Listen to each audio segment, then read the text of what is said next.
Greetings, everybody. We are Hello, originally hello. set. I'm Max, one of the players to a game this time. I'd like to introduce Evan. He's one of the players from one of my other games. And from this session forward, this moment forward, he will be doing all the intros to these shows. So, Evan, take it away. Hello, hello. Um, as Max said, I'm Evan, and we're now live, I suppose, with Max, James, Austin, and Sin should be coming back shortly. I believe she's just grabbing a drink. We're going to be diving into the wild world of Numenera. It is post-apocalyptic. It is fantasy. It is everything you could want in an RPG. If you can think it, it can happen. Um, we're going to be starting off in the small town in Oxford. And before we get into the town, let's go over characters. While we wait for Sin, Max, or Max is busy at the moment. James, do you want to talk about your character?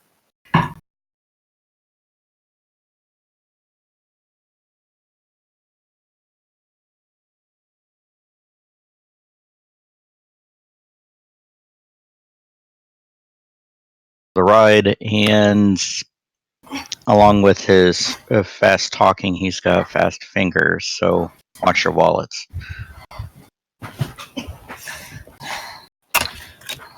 I will certainly do that. Fortunately, I'm in Canada, so all of my money looks like Monopoly money. Does Austin, not mean it's protected. fair enough. Austin, your character is named Gale. Why don't you tell us about Gale? Hey, Gale is a man who has lived in the woods for most of his life. A glint, and he's also altruistic, and he's in it for helping out people. It's instead of the money. Fingers over here. Wonderful. It's good that we actually have a moral compass in this game. Max, why don't we hear about your character now? My character's name is Leon, and I am And we can't hear you, Max. Oh, darn. Well, the audience can hear me. You be muted. Well, the audience could hear me. Alright, so my character's name is Leon, and I am... I want to not be playing myself, so just to kind of portray... my character is a man of intelligence and magic and mysticism and a seeker of knowledge, which I kind of am, but to keep him from being me, he's kind of got like money issues, and he's kind of like a bit obsessive about his trade and profession. So I travel a lot and I meet a lot of people, and that's how I've met some of these individuals. Like James's character. Did I get everything? Did I say everything I need to say about myself? Yep. Cool. As much or as little as you want. Which only leaves us with Sin, best for last. Alright, I'm playing Yumelia Thanati, a weird seeker who consorts with the dead, who is at least in part that way because she was stolen by the fairies when she was younger. Wait, there's fairies in this game?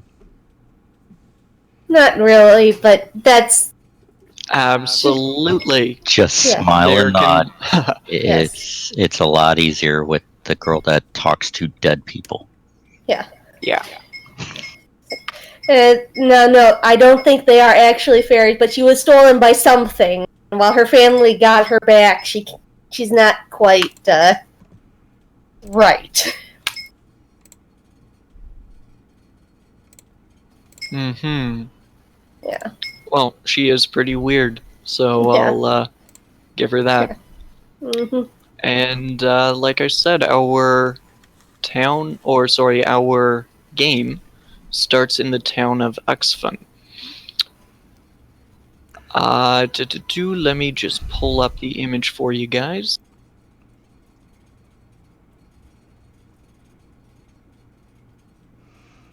For the audience, there's a tiny dice on the screen. Yeah, there it is. That's where the town's at. Which is now covered by the image of the town. Let me zoom in on that. Absolutely. I'll move it down a tiny bit so you can see the name of the town as well. There we go. Oh, let's move out. Too close. Too close. That's my fault. There we go. So the town of Uxfun is nestled inside the mountain range called the Black Riage.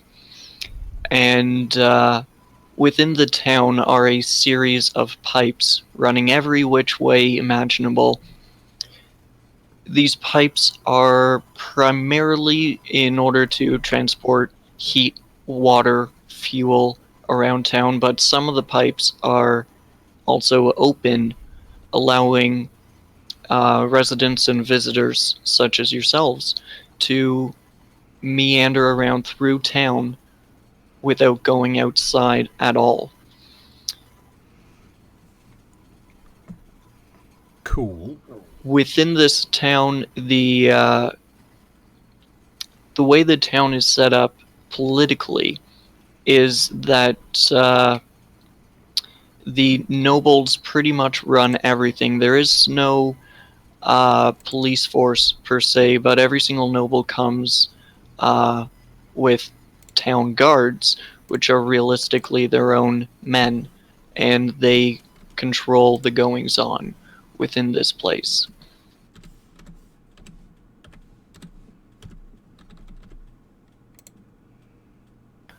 Here we go. It is an oligarchy and a true aristocracy. A place where the noble class as a whole are the only rulers. In effect, the nobles own the city, all of its businesses, and to some degree, even the citizens of the lower classes.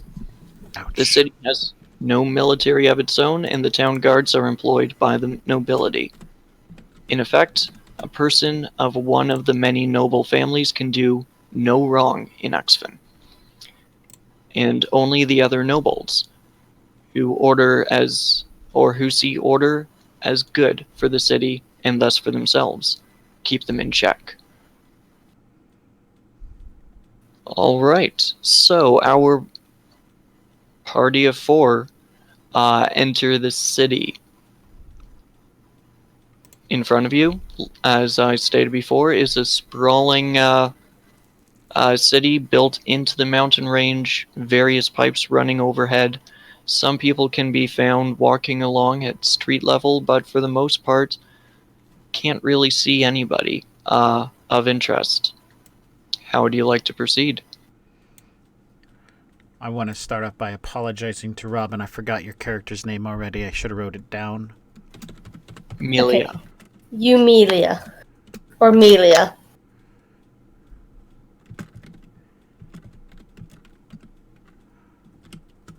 All right. And Austin, what was your character's name? My character's name was Gale. I remember James's. And what was yours, Max? I don't know. Hang on, let me click that button. Leon. Yeah. It was going to be Leanne or Lion. Like but we're going with Leon. Bam, bam.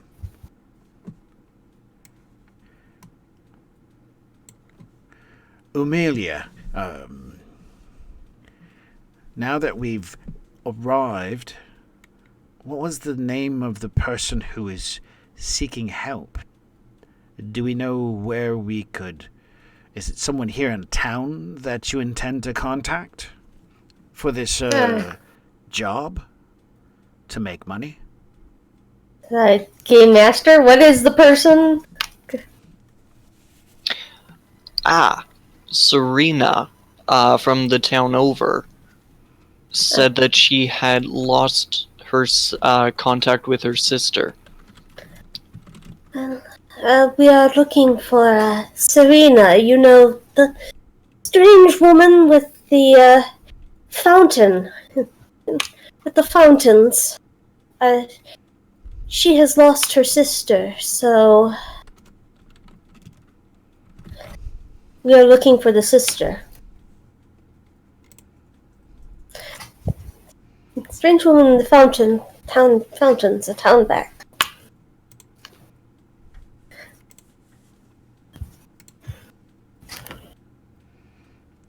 Ah, okay. Well, do we know anything of her sister? I'm sorry I didn't ask you this stuff earlier, these things, but, the dangers of travel. I was more worried about keeping my eyes on the road.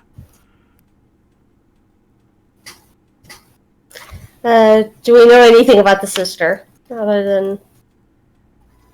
You know she is of medium height, black hair, blue eyes, kind of pale, but that's not surprising considering the majority of Uxfin residents don't get to see the outside very often.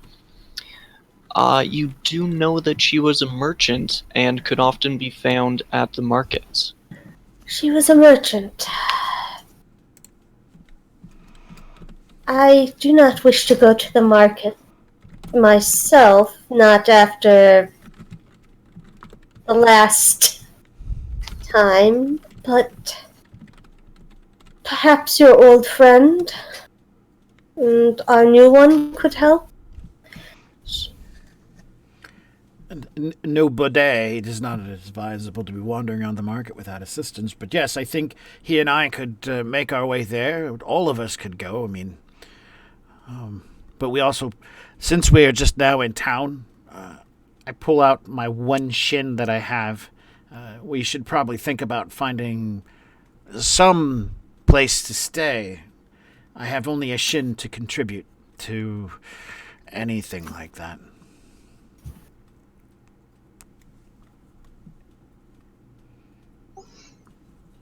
I am staying quiet for once. After all, I was told not to swindle the group. That would be a good idea, yes. I have 9 shins and as well, and I think that we should try to find some place to stay before we do anything else. Okay, well, my character fumbles around for a moment or two, looking to the ground and about the street, maybe looking for, like, any forms of traffic or some sort of, an idea that kind of guide us through this city, maybe a sign or... Absolutely. So there are plenty of signs around. You can see one particular sign of interest. A sign with an arrow pointing towards an open pipe that says "in." Arrow pointing this way. Is it spelled with 2 N's? It is spelled with 2 N's and an E. And I'll leave it up to you to figure out where the E is. I look at other pipes. Do they also say the same thing, in? And do some of them say out? No. Some of the pipes will point to various nobles' estates. Another pipe points to the marketplace. And there's one to various shops of interest, such as the weaponsmith or stables. I will point nobody, nobada. No, I'm just going to call him No for short. I'm going to point No in the direction of the pipe that says any. and say, let's go that way and find someone that you can haggle with for a decent price of a place to stay.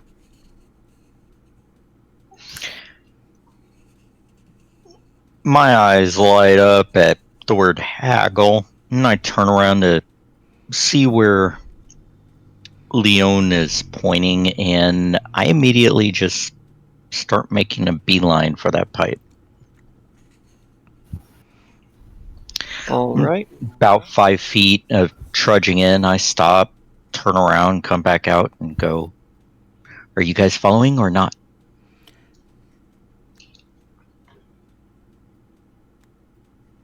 Oh, I am. I attempt to keep up physically. Not as superior as nobody is. So I just make my effort under my burdened pack to head in his direction. Okay. Bjorn and I, Bjorn is my pet Seski. We both follow closely behind. Now, for the people who aren't aware, why don't you describe the Seski for us? This Seski I found a few years ago while taking a journey into the town. I found him being beaten by some of the nobles and took him afterward. I took him back home and helped him recover to health. Since then, he's been my loyal ally and friend.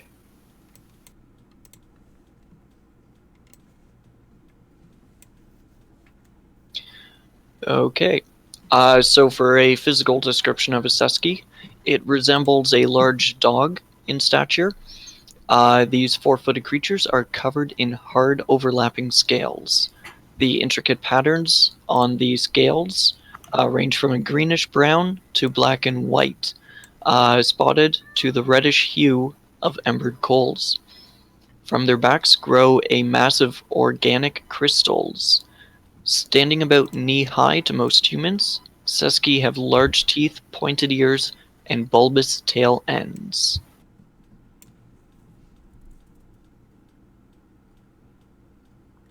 Weird. Just saying, that's weird. Every family should have one.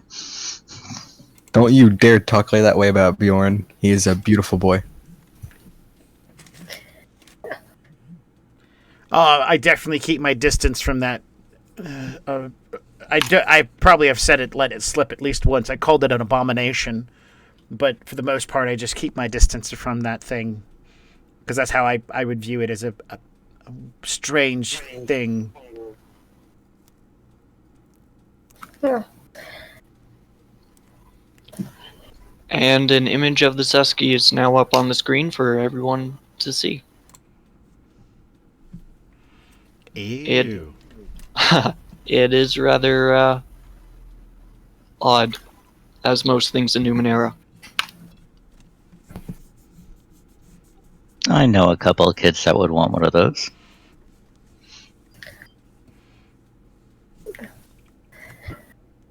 All right, so we have nobody and Leon heading into the tunnel system. I believe Gale and his Seski Bjorn were following. Eumelia, how about you? I sort of do. I spent like about half after the talk. I spent like about 20 seconds staring intently into space before going, "Oh, people are moving," and sort of drifting in after with a wary eye at the Seski, which is probably glaring at me. Wonderful. So while you're in the pipe, it's not that well lit.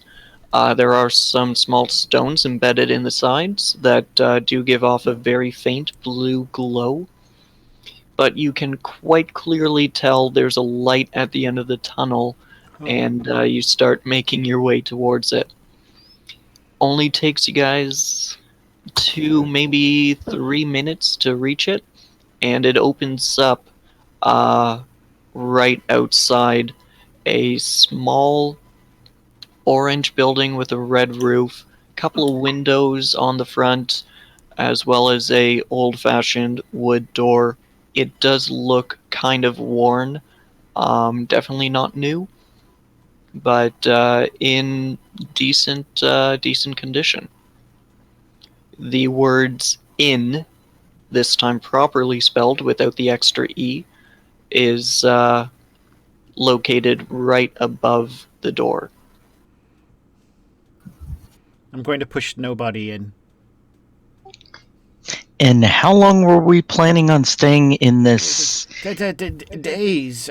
festive place? However long it's going to take to find this money. And the people. Very well. 3. Let's plan for 3 right now and think on more later.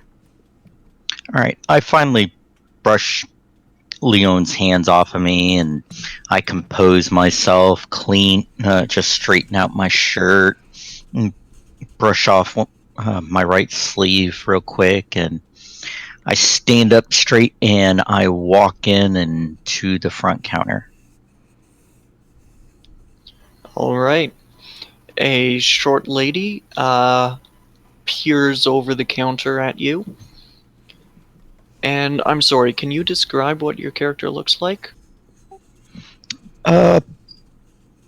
My character is probably about 6 foot, light tan, sandy blonde hair, blue eyes, and he likes showing off all of his teeth when he smiles. All right, sounds good. So she doesn't so much peer over the counter as much as up at you. Gives her own toothy grin back as she says, "Hi, my name's Sarah. What can I get for you? I'm guessing you're tired from the road?" Yes, my dear woman, I am looking for a room, multiple if you have them, for my companions and I. We are weary from our long travels, and Yes. we are looking at 3 days to stay. 3 days, wow. There's not much to see in Exfin. But yeah, I can definitely do. Let's see here. And she reaches under the counter, pulls out a giant book, plops it down, flips it open to today's date. I can do 3 rooms, absolutely. They'll be 2 shins each. 2, you say?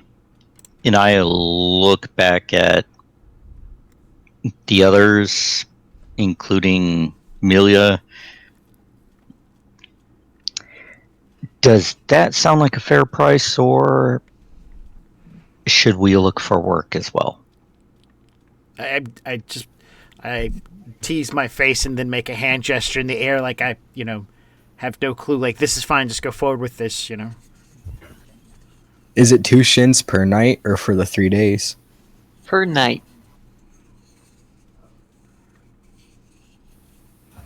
I activate friendship and try talking to the lady. All right. So friendship, for those that aren't aware, is an ability that can make the person your friend. I will be asking for a little bit of role play to go along with that, though. I ask her, I say, is there any work that can be done here for the night? You seem awfully tired and you shouldn't be running this tavern alone, or just in alone. Oh, thank you. Yeah, we did have a couple people check out this morning. I haven't gotten around to cleaning their rooms yet. So if you want to do that, I can see if I can bump down the price to 1 shin a night. Sure. I asked the others if they would want to clean their rooms with me. I'm shaking my head eagerly. you know, yeah, yes. And then I push on nobody. Straight- Yes. Straightening up the room sounds like a fair trade in making our price 1 shin a night. And I smile at her and I say, "You remind me of a long lost love I once had. Her name was Sarah as well." Oh my, you're making me blush. But, yeah, no, the rooms are just right upstairs, first door to your left, and third door to your right. Do you have your own cleaning supplies, or do you need to borrow some? No, I'm fine. I have this. I can do this. I would like to borrow some, please. Alrighty then. Just below the stairs is a small little cabinet. There should be a bucket and some cleaning supplies in there as well for you. And she kind of points out past a couple of tables, a couple people eating, and the stairs are located at the very back of the room. Is there anything else I can do for you, my dears? Room keys to a place, and got my hand out and like reaching eagerly for it. Yes, absolutely. She reaches under the counter, pulls out 5 room keys altogether, each one of them numbered, pulls them up, and plops them down into your hand. But we do ask for payment up front. People do have a tendency to go missing. So, yeah, we ask for all money up front now. I turn and look at Gail and go, "She's right. We can't just have everybody just wandering off whenever they please. You never know. Someone may die up there without paying her." And I turn around, start heading for the closet with the cleaning supplies. I ask her, is it okay if my pet Seski comes along? He's very tame, and I've trained him myself. Normally, I would ask that you keep him tied up outside, but you look like a fine sort of man, so if you promise that he's tame and you do any cleaning up after him, you can take him up with you.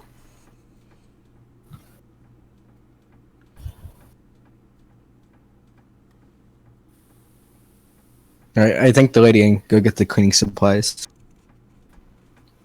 And she looks at the remaining 2, Melia and Leon. So that'll still be 9 shins for 3 nights.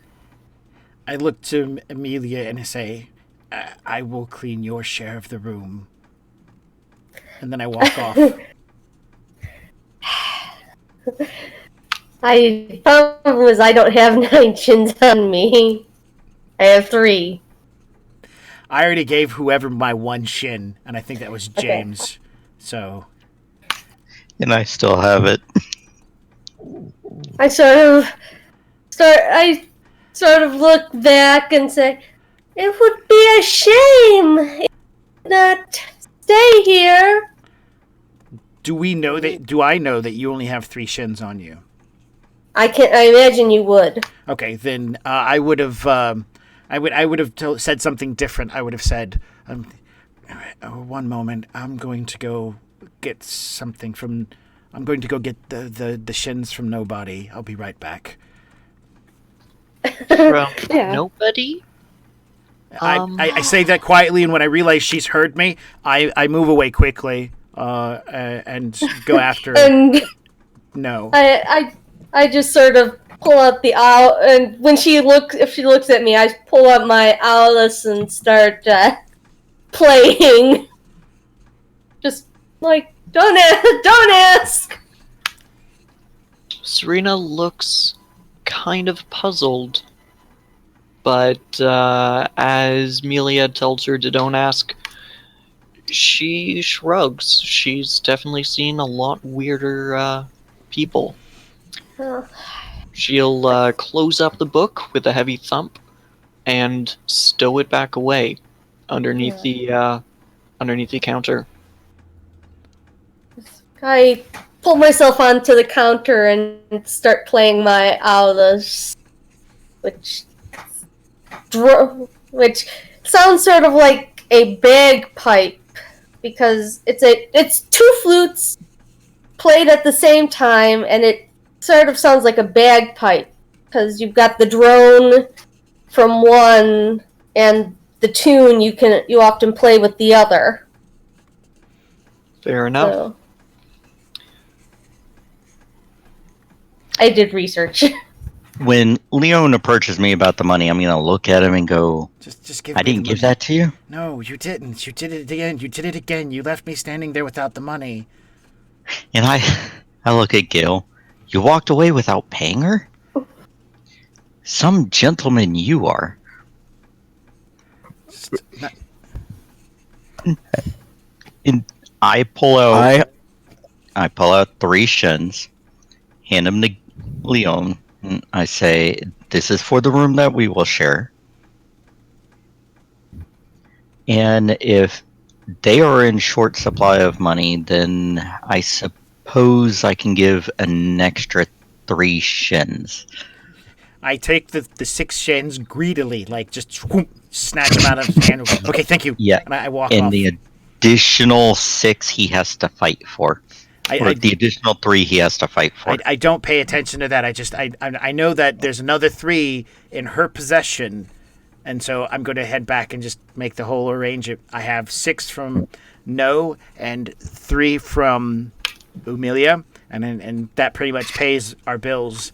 And then I'll use my handwriting, because I'm a scribe by trade, to fill in our names into her book. Wonderful, wonderful. So you already have the keys? Like I said, the rooms are just upstairs. You already found the cleaning supplies. Just give me a holler when you're done. Yeah, yes, of course. And I'm just going to get away from the counter, get this backpack off. The first thing to do is just ditch the backpack and walk over to the room. How many rooms do we have to clean? You have 2 rooms to clean and 3 rooms to sleep in. Okay. Hedge magic says that I can clean a small area. Does the room count as a small area? Absolutely. I just hedge magic it up. It costs an intelligence of 1, and I have an edge pool of 1, so freebie. Completely.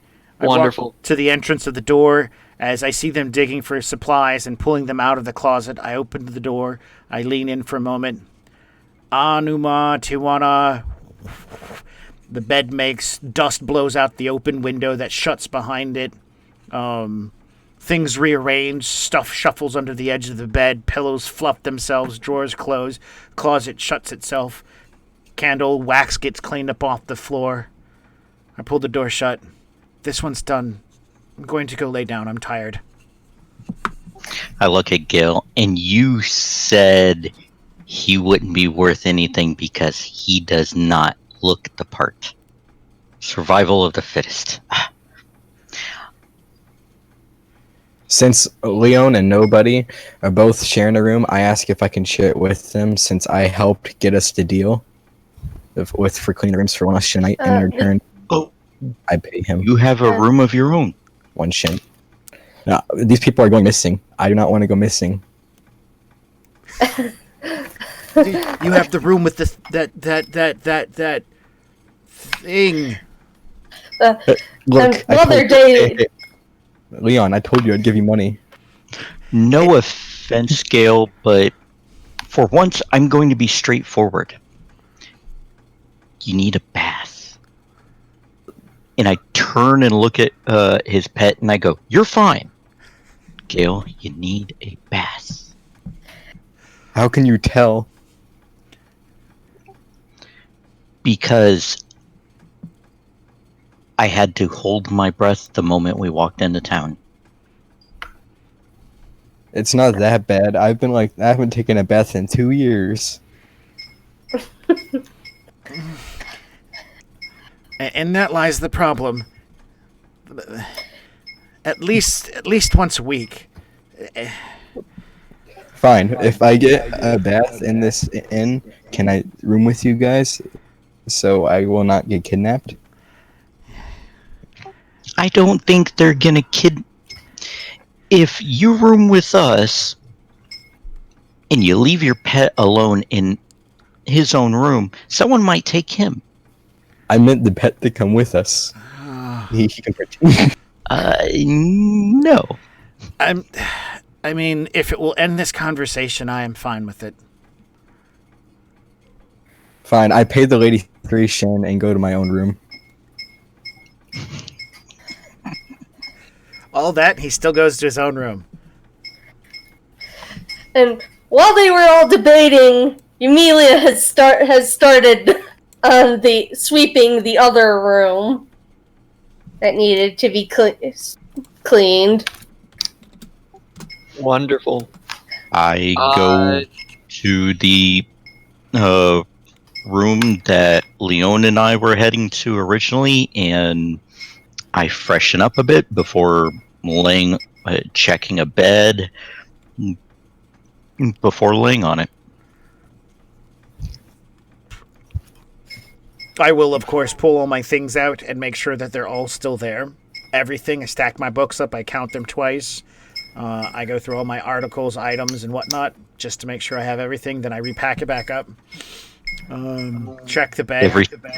Every time he eyes me when he goes to count, I'm going, I didn't take anything.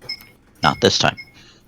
I'll check the bed, the dressers, and for any loose change and floorboards and stuff like that. And then I will take a rest. What time of day was it when we came into town, by the way? It was about mid-morning. Okay, so it's still pretty cool out and easy to move around? Absolutely. Okay. And as for temperature, you don't really have to worry about that if you use the pipe system. They are quite warm on the inside, and like I said, they are lit.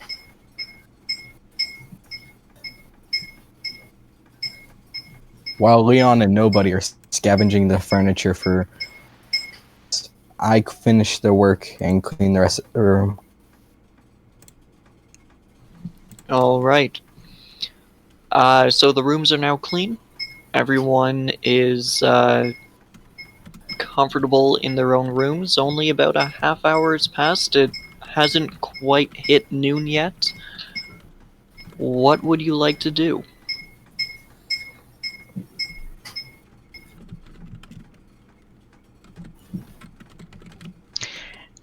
I'm actually going to be a bit proactive. I'm going to actually start looking around the immediate area outside of the inn. I'm not going to go too far, but I'm going to be talking to people about the town, the different things, see how people feel about the disappearances or the mysterious going-ons that are going on in town. Absolutely. So the first building you run across after leaving the inn is Sabazios' fortune-telling shack.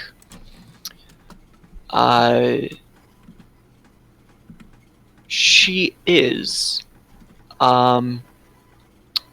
offers her fortune-telling for a mere 3 shins per question, but you get the sense that she only really charges for difficult questions, if that makes sense.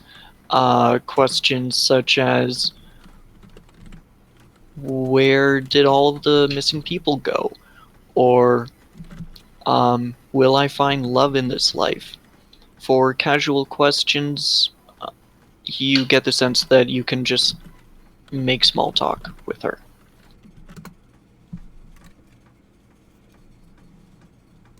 If you continue past that, you walk up to the weapons smith.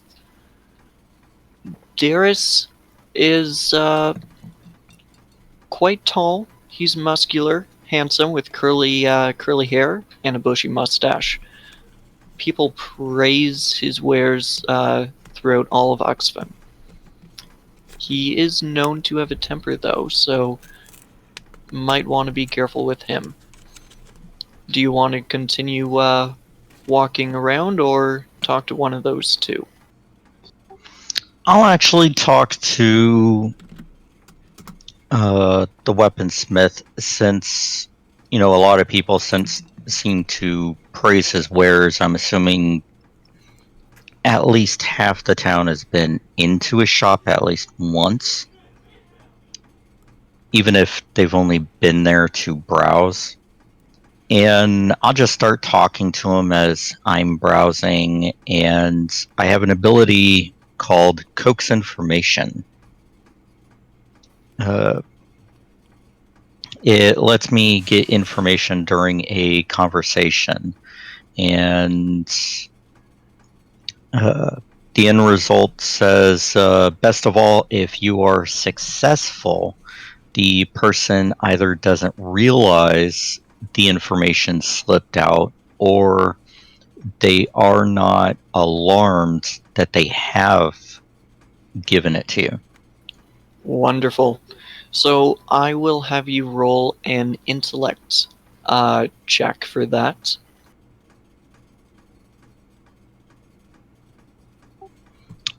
Just a straight up intellect. Yep, just a straight up 1d20.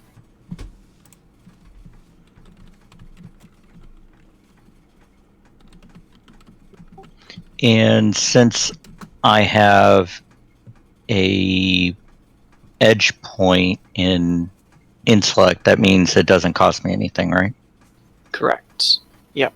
Coax Information, normally 1 point of intellect to activate. You have an edge of 1, so it is completely free. Alright. Alright. So I'll keep that number in mind while you ask away. Alright, I'll just start talking to him about his wares, about how things go in town. I say, so you supply any militia or for the ruling parties, I'm assuming. Oh, yes. I supply pretty much all of the town guard. A couple of the people like to go to their own weaponsmith outside of town, but I think they only go there because, well, they're family. But no, I supply pretty much everything around here, from swords to bows to... If you can hit a guy with it, I supply it. Absolutely. Well, you must be quite the smith to be supporting the town guard as well. Oh, to be honest, we don't really get into that much danger, so the weapons don't get worn or break. It was a big job at first, but I had an apprentice back then. Shame what happened to Aaron. He kind of fell off the side of the mountain and died, but hey, I got the big order done, so yeah. Now it's pretty much just maintenance, any travelers passing through, or if a kid comes of age and their family wants to buy him a sword to say happy adulthood. Does that happen often? People just Kids coming of randomly... age? I would say kids coming of age happens about, well, each kid comes of age when they're about 14, so yeah, a few times a year. I'd say about 100 times a year. Well, I mean, people just randomly falling off the mountain, or even disappearing, or, something happening. I've heard some strange things since I've been in town. Well, I mean, I'm not sure he fell off a mountain, but that's what the nobility tell me. Yeah, now that you've mentioned it, quite a few people have fallen off the mountains, which is kind of surprising considering we grow up around here. Personally, I can climb like a mountain goat. That is strange. And the nobility just comes out and says these people fell off the mountain and those Well, that's poor what people. Tychronis's guards tell us, absolutely. Um, but And they're here to protect the people, so they won't lie to you, will they? not at all. They're pretty trustworthy people. And to be honest, I can understand falling off the mountain. The cliffs are pretty high, and a lot of young teens do like to go sightseeing. So it's usually the younger people that end up falling off the mountain. Normally, or the old, or the not so old. You know, I did hear tell of a lady called Serena. Oh, lovely lady. She used to be a farmer, you know, but then she came here to sell the crops her sister grew the town over. Yeah, shame I can't get those beets anymore. Yes, it's a shame. Beets are good for you. I hold out my hand to him. I say, well, it's a pleasure speaking with you. I do know if I need any maintenance on my rapier here or I need something new, you will be the first one I look to. Wonderful. He takes your hand in his overly large, what can be described almost like a paw, and shakes your arm quite vigorously. Wonderful, wonderful. I didn't catch your name, Mr. Oh, I'm nobody important. Alrighty then, Mr. Nobody Important. Can't wait to see you back here. I nod and I walk out and head towards the inn. Okay, and while that's all going on, does anyone else want to do something, or is everyone else having a nap?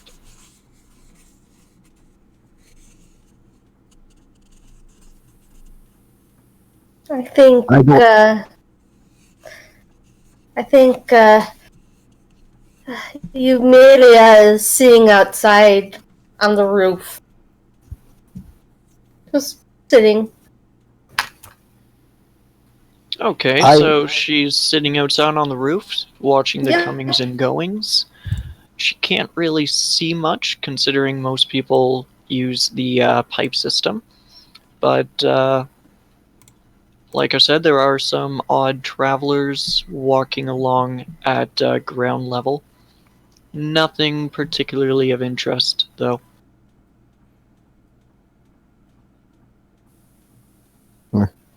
Along with my Seski, we leave the inn and search around the marketplace for other places other than.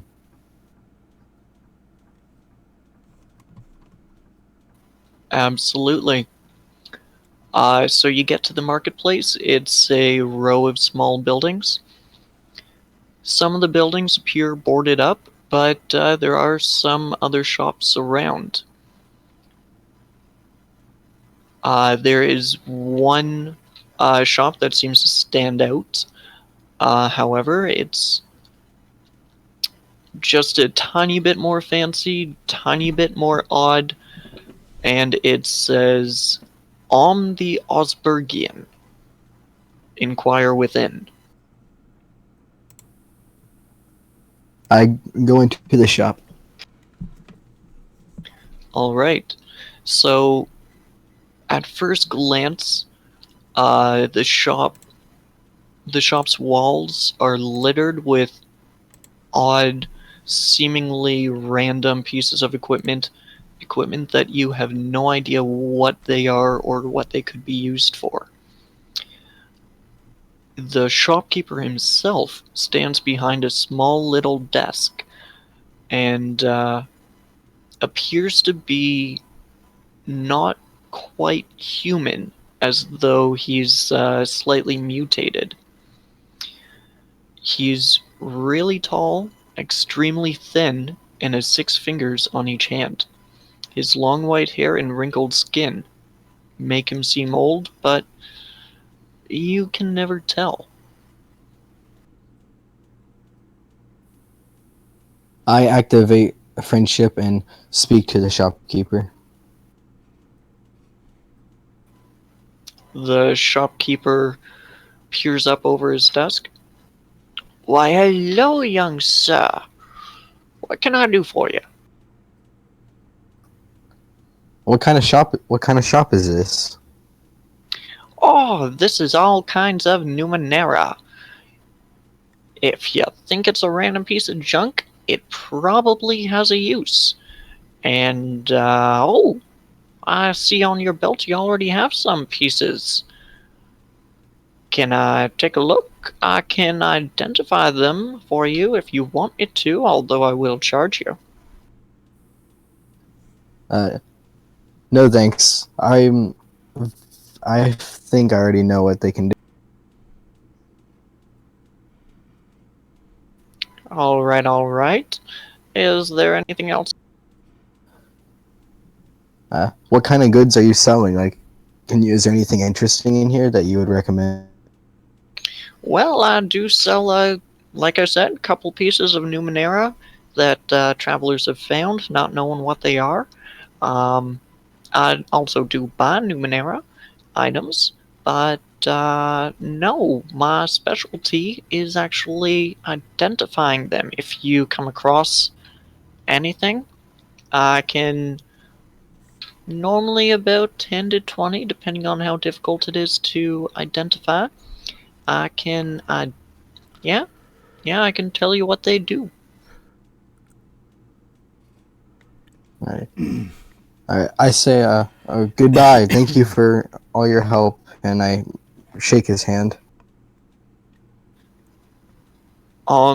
Extends a very pale, and like I said, 6-fingered hand across the desk, and feebly returns the handshake.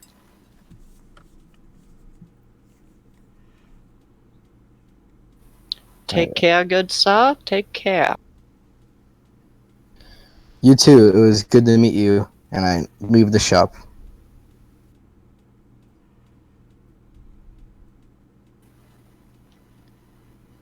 All right.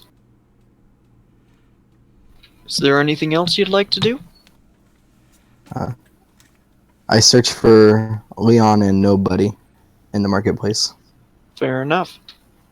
And Leon, what have you been doing during all of this?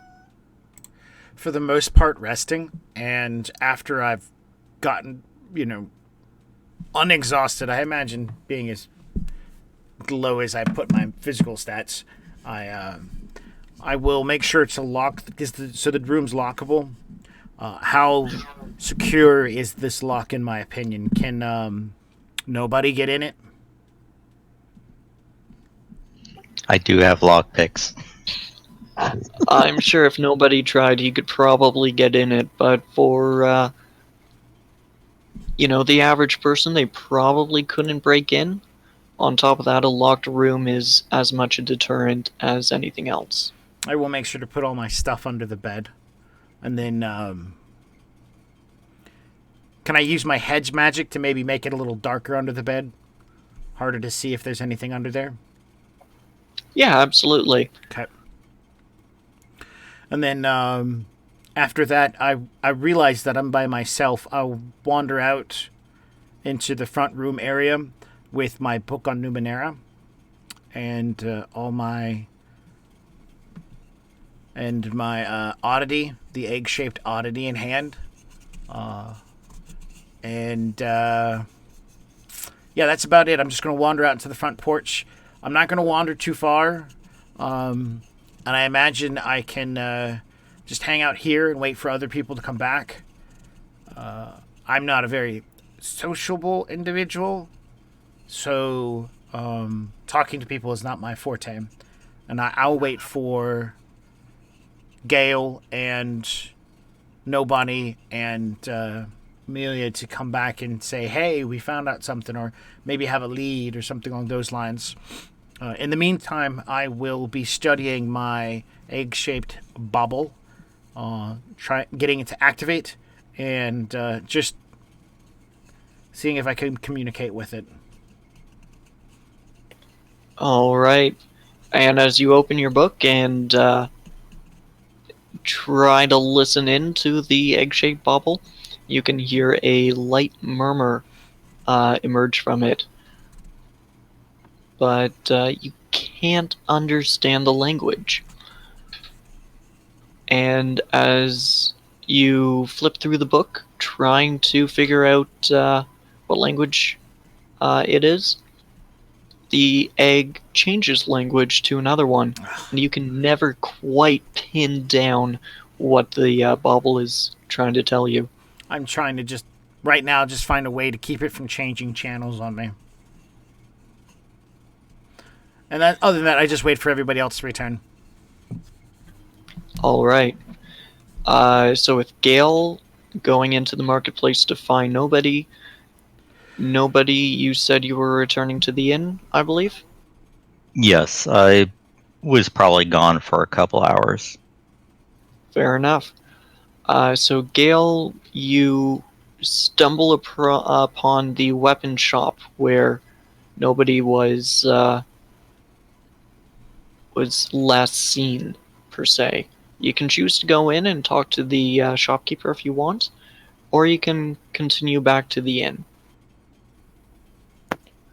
Since weapons are not my forte, I decided to go back to the inn. All right. So Melia, your character would be the first person to see the returning party members. At first, Nobody, and about half an hour behind Gale. Well, put them both in. Hopefully they'll have found something by talking. And if they haven't found anything, I'll go and skulk around. I slide through the window that I've left propped open, shut it, lock it, open the door, lock it behind me, and go downstairs to the common room.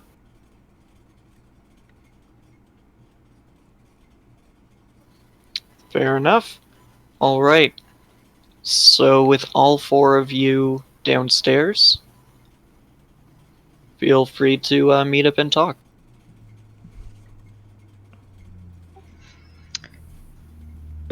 When I walk in and see Leon at a table back in the corner, I'll look at him a moment. And are there other people here at other tables? Well, it's an inn and not a tavern, so there's no. If there's any table, it's out front on the front. The common room is just going to be a bunch of beds, and I would be sitting on the front porch at like either a rocking chair or a small table where it has some sort of like a checkers game on it or something.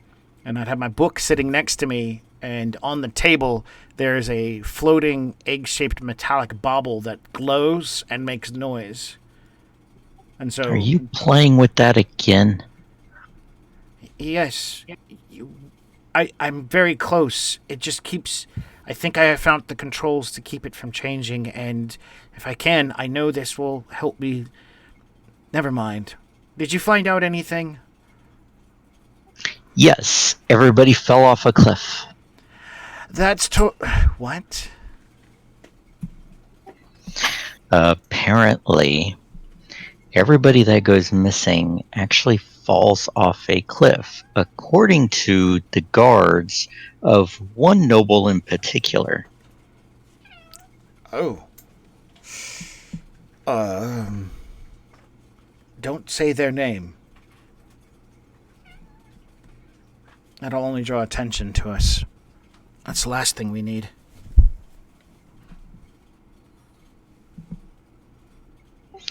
Well, the best thing we can do is... There's Gale. Maybe he learned something. Hey guys, I've On my journey into the market, I found this really strange shop. The mutant inside saw the things I found on my belt.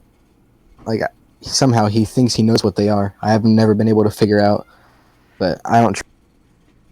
The NUMENERA you have. Yes,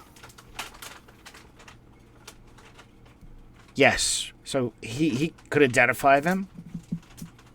he said he could for a price, Oh. but I'm not sure if I can I trust didn't realize you could them make or money not. doing that.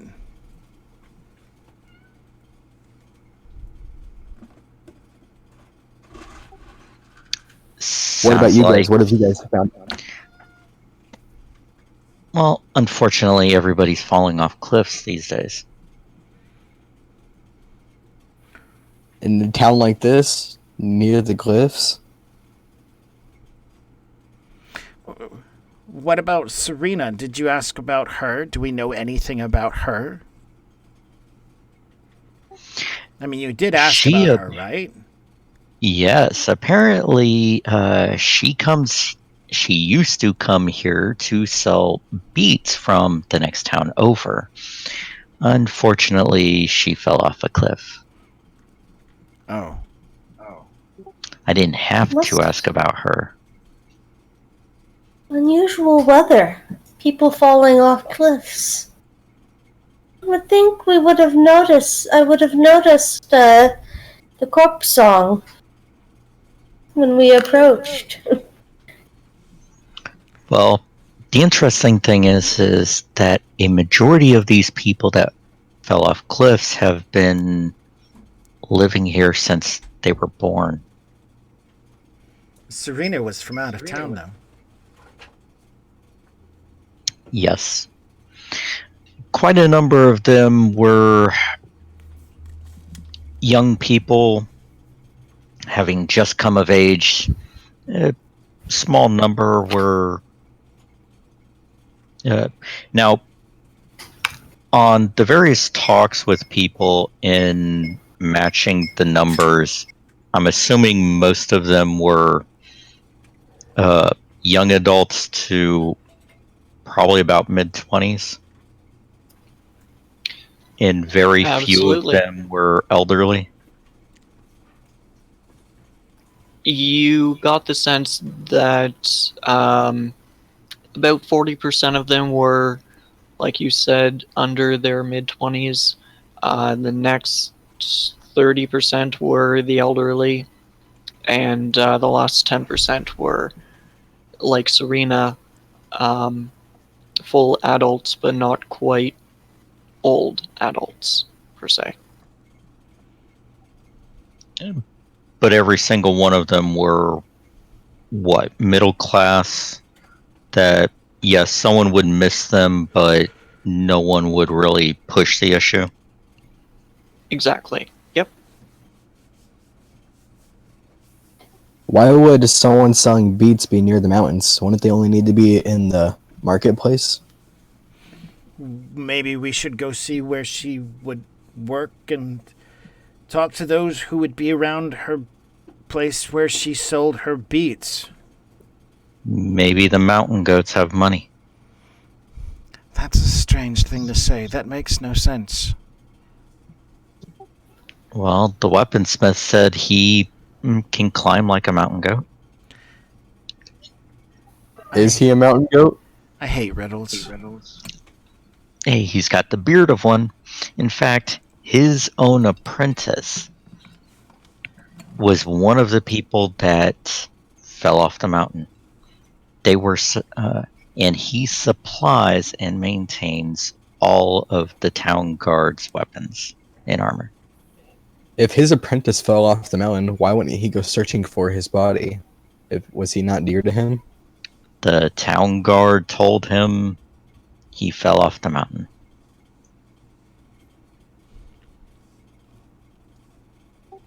Immediately, the town guard are always the ones that tell somebody fell off a mountain.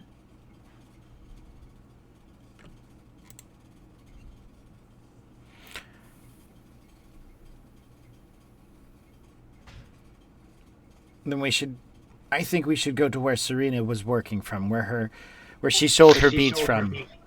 Yes, sounds like a good idea.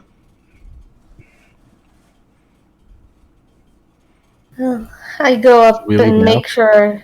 I go back up to my room, make sure, and get my glaive. Just in case. All right. And is everyone else taking along with them their knife, short sword, dagger? Now she's bringing out a weapon, I will think twice about making sure I have my short sword and shield with me. Watch where you point that thing. You might poke an eye out.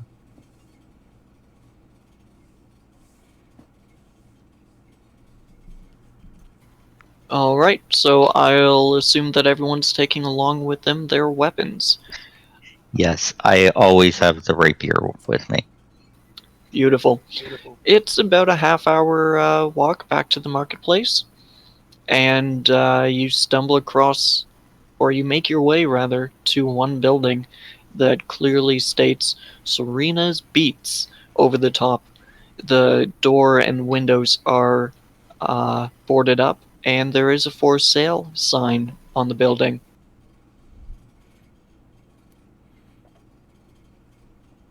As you approach, an older lady walks up to you and says, "Ah, so you're looking to buy some beats. Unfortunately,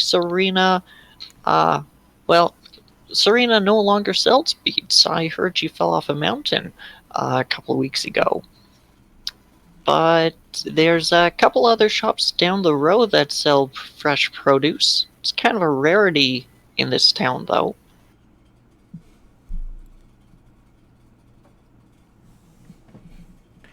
If you don't eat fresh produce, what kind of produce do you eat? Oh, for the people that can't eat, purchase produce, we just get local vitamins. I think I see. Mm-hmm. Yes, it's kind of like fish. We don't get much fresh fish. I look at her and I say, just out of curiosity, have any of the other produce vendors fell off the cliff? She takes a moment to think, and then looks up at your character. No. No, not that I can think of. Although there was that one stable boy. Yes. What was his name? Eric? Ethan? I don't know. Yeah, I think he fell off the cliff, I'd say about a week ago. Yeah, it's a shame. It's been happening a Really? lot recently. People really have to be more careful. Maybe put up a railing or something so people won't fall off. Oh, to be honest, these young folks will always find a way. There's mountains everywhere. I'm sure they could just climb. So, was there something odd about this boy? About the stable hand? Not that I can think of. No. No, the Baron's men just came in one day and said he fell off a cliff.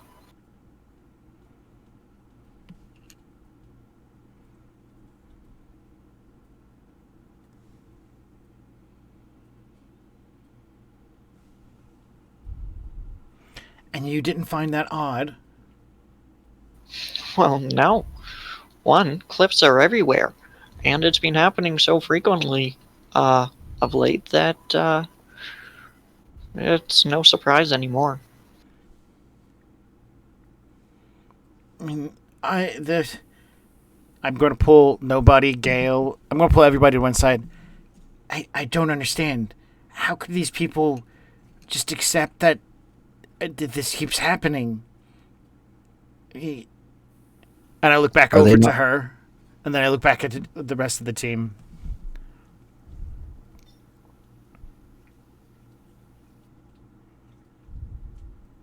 It's odd to me, too, for all that my village lived under the threat of the dwellers. At least we tried to recover our own.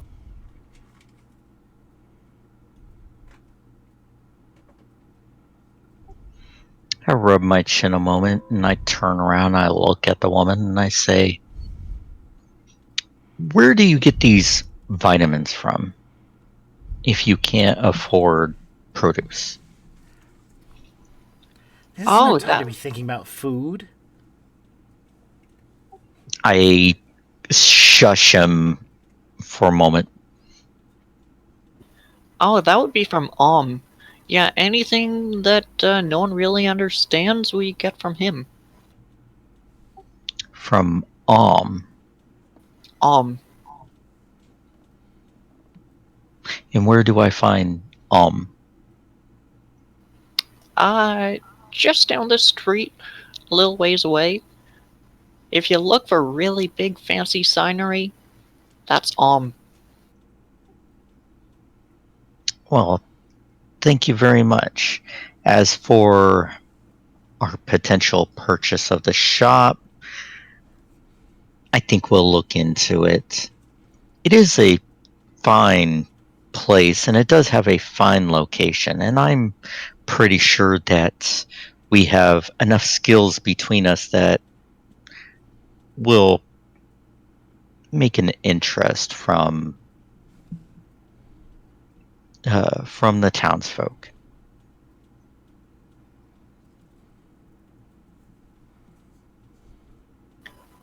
Alright. So, she smiles, nods, says her goodbye, and turns around and marches, or trudges rather, along her way as the four of you make your way to Om's shop. I'm going to stop nobody and be like, what are we doing?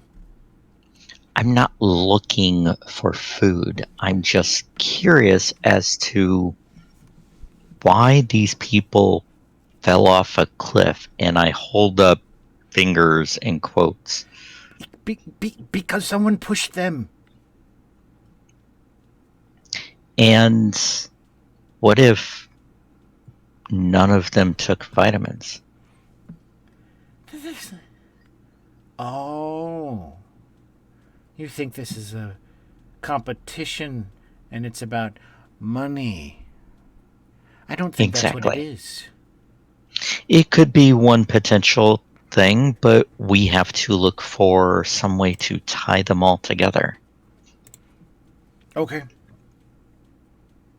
I look to Gale and Amelia.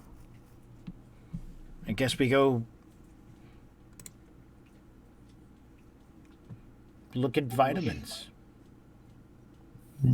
I'll lead them into Om's place. Wonderful. As the four of you enter, Om's still standing behind his desk, looks up, sees Gale, and a smile breaks out over his pale face. Good sir, good sir. Welcome back, and you've brought friends. Lovely, lovely, lovely. What can I do for you? Yes, we would like to know about these vitamins in town. Do you know about them? I wouldn't call them vitamins per se, more like supplements. If you can't afford produce, you can buy supplements for that. And if you can't afford real meat, well, we've got pretty much every single meat substitute, but I won't tell you what it actually is. What? That sounds terrible. Can you please tell us what it is? I think I do want to know. I mean, think about my poor Sesky here. What could we be feeding him? Oh, it's nothing bad. No one's ever died. Yeah, no, it's just not that tasty. At least not compared to real meat. Speaking of which, are you interested in selling your Sesky? I know there's a butcher right down the street that would love to get some, yeah. No way. This I'm Sesky handing Leon has a been with- bag. this Sesky has been with me for a long time. I will not give him up. He is family now. I'm sorry about that. I take the bag and utilize it to deposit my lunch into again, because that sounds terrible to talk about somebody's pet that way. I excuse myself from the shop as I continue to deposit my lunch into the bag. All right. I hope your friend's gonna feel a bit better.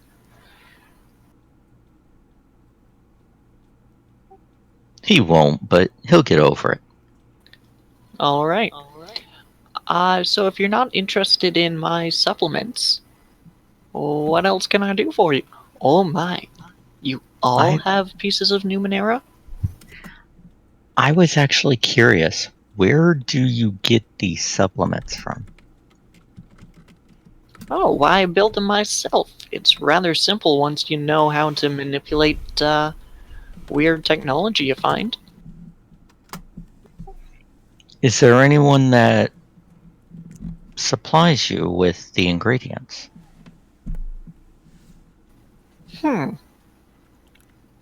Well, now that you come to mention it, yeah, sometimes travelers bring it, but I get most of my stock from the good Baron Tychronus. Really? Yeah, he's a good man. At this point, Emilia's very clearly on edge, and she leaves abruptly. Oh my. She hasn't been feeling well for the past couple days either. Now, Yeah, it's the elevation. It gets to pretty much everyone. I am actually going to start going into activating my fast talking. It's what I'm trying to do is ask her some questions here and there about her supplements, about a few other things. But I'm also going to, it's probably going to combine Coke's information Sure. with it. But what I'm looking at doing is trying to shoot questions to her, lead her along the way. Wait, this is a man, right? Is a man. Yep. Okay. Lead him along the way that maybe I can also get information that he may know about the people that have, quote unquote, fallen off the cliff. Sure. So, So the difference between fast talk and Coke's information is that fast talk is more about convincing them to take an action, whereas Coke's information is more about getting information out of them. All right. So I think So- Coke's information would be a better bet, but either way, I will ask you to make an intellect roll. would I be and- able to use persuasion for this? Absolutely. Yep. All right. So it's not going to cost me any intellect, and I am trained in persuasion. Wonderful. I'll make it a task 4 difficulty. Because you're trained in it, it lowers down to a task 3 difficulty. Which I Do not succeed in, Yeah. unfortunately. So, looks at you and kind of narrows his eyes a tiny bit. Well, you're asking about the people that fell off the mountain, eh? Yeah, I'm Yes. afraid I can't really tell you much more about that. Hell, anyone can tell you that that the town guard themselves have declared their deaths an accident. Um, yeah, no, it's Well- not suspicious at all. I'm just concerned about the health of myself and my companions. That if these people weren't taking supplements, that they might have gotten sick from all of this fresh produce without something the supplements was giving them. And I just want to ensure that while we're here that we don't suffer the same fate, because I want to get all of our options. Sure, sure, I- but as long as you're not climbing up the side of a mountain, I'm sure you won't fall off the mountain. The pipes are very, very safe, and well, the roads are all boarded. So as long as you stick to the boardwalk or the pipes, you should be safe. How much are your supplements? About one shin a month. If you can't afford it, I'll go for a tiny bit cheaper. And if you're pretty rich, I'll ask for a tiny bit more. It's to make sure that everyone has access to it, and I can actually still supply it. Ah, Very, very reasonable, I'm sure. you know what? I would rather be safe than sorry. Let me go ahead and get a month's supply, and I'll share them amongst my companions and myself, and as we need them, we'll come back. Absolutely. So he reaches under the counter and produces a small plastic vial of pills, plopping it down on the counter in front of you. Here you are, that's just one shin, but it's only a month one person. For four people, it's probably only about a week. Well, that'll be fine. For now, I think that's as long as we're going to be here. Alrighty. Well, if you want me to identify the NUMENERA objects around your belt, I can do that for you. Yes, I will have to get some extra money first. You wouldn't know of what kinds of jobs there are around. Maybe if the Lord Baron himself may be hiring for. Actually, now that you mention it, Baron Tychronus is, well, he isn't, but his servant, or right-hand man, I guess, Doriel is. The good Baron was actually enlisted as the marshal for the Amber Pope's army, so he's out of town at the moment. Um, but Doriel is watching over the estate. I know Doriel wants to go with the Baron, so I'm sure you can watch over the estate for him for a couple of shins. Absolutely. I smile at that and I hold my hand out. It's a pleasure doing business with you. And you too. I hand him the shin and I say, so to find Doriel, I would have to, and I'll get directions from him, keeping in mind Absolutely. every twist and turn he tells me. Absolutely. So he does tell you which tunnels to take, where to, or rather, which pipes to take, which turns to make, which ladders to climb, and what stairs to descend. It does seem like a rather roundabout route, but he assures you that it's the best way to get there. For safety reasons, obviously. Absolutely. And when in doubt, ask a guard. Absolutely. And with that in mind, I think we're good to take a short 5-minute break. Awesome. Let Let me go ahead and get that set up. We will be back in 5 minutes, you say? Yeah, let's make it 8:45 Okay. Eastern time, so that's 7 minutes. Should be long enough for people to get more drinks or grab a small snack. All right, we'll be back at 8:45. You guys hang out. Don't pay attention to the timer. Be back. Have fun.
day.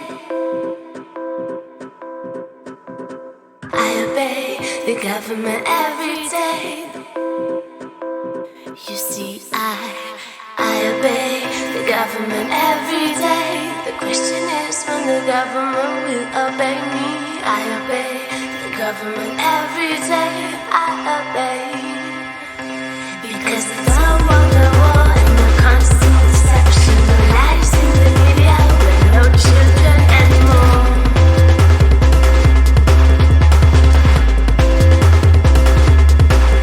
Because I don't want the war and the constant deception, the lies in the media, with no children anymore.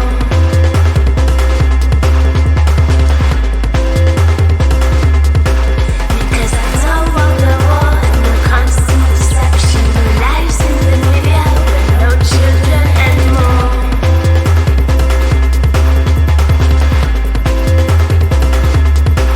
Because I don't want the war and the constant deception, the lies in the media, with no children anymore. See, I don't want the war. See, I don't want lies. See, I don't want destruction. No more destruction. No more destruction. No more.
If there is such thing as love, we should all be loving each other. Fuck them and the banks and their monetary lies. I am just a simple human who wants to live a beautiful life. I don't need no credit, no bailout, no MasterCard.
right.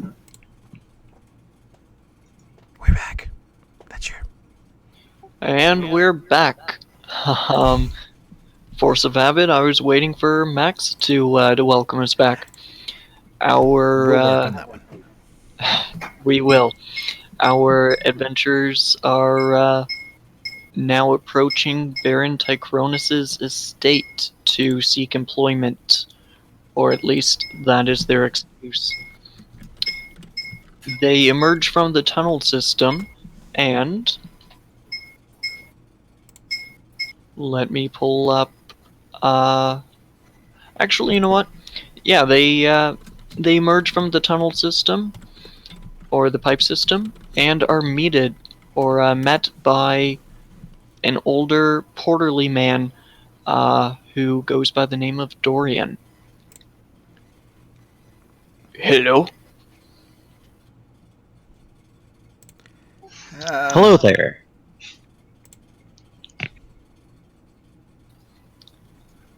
What can I do for you guys?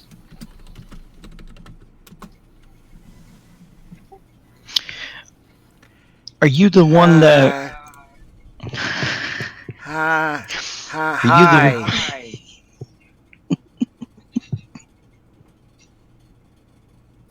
Hello? I'm sorry, can you not hear me? I can. I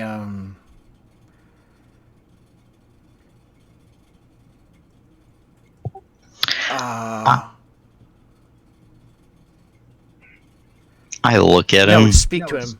And I push no into front of me. Hello. I was asking about if you were the one I need to speak with about finding jobs with within the Lord Baron's house. Dorian takes a second, looks at all four of you up and down before responding. Yes. We're looking for general caretakers.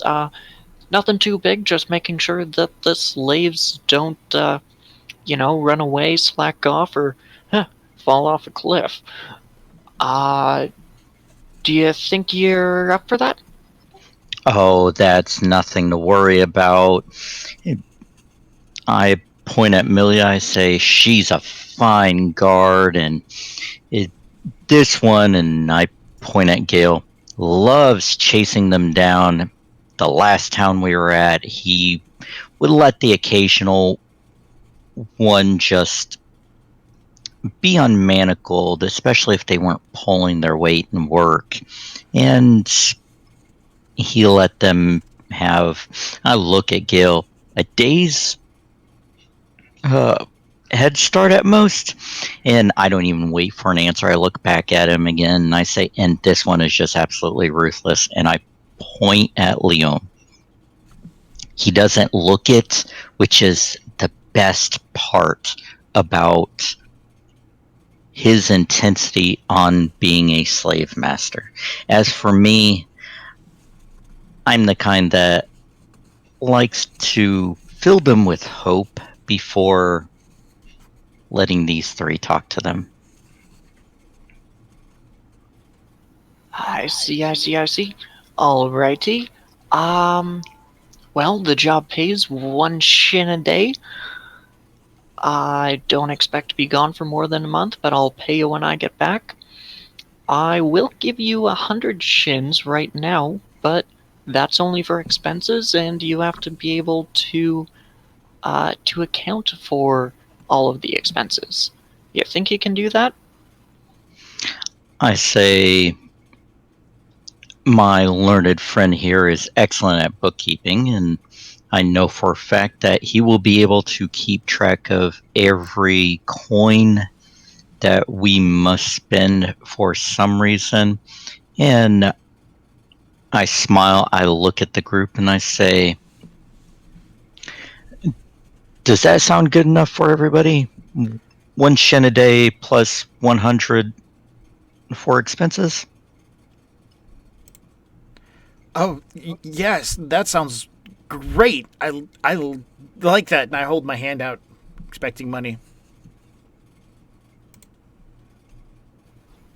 And Doriel will procure a large coin purse from his belt, raise it up, and drop it with a heavy plunk into Leon's hand. I say, is there a possibility for a quick tour so we know precisely where we will be staying within the homestead, and should we need to find other particular things? Yes, After yes, all, of course, absolutely. So, just sharing with you a map of the estate.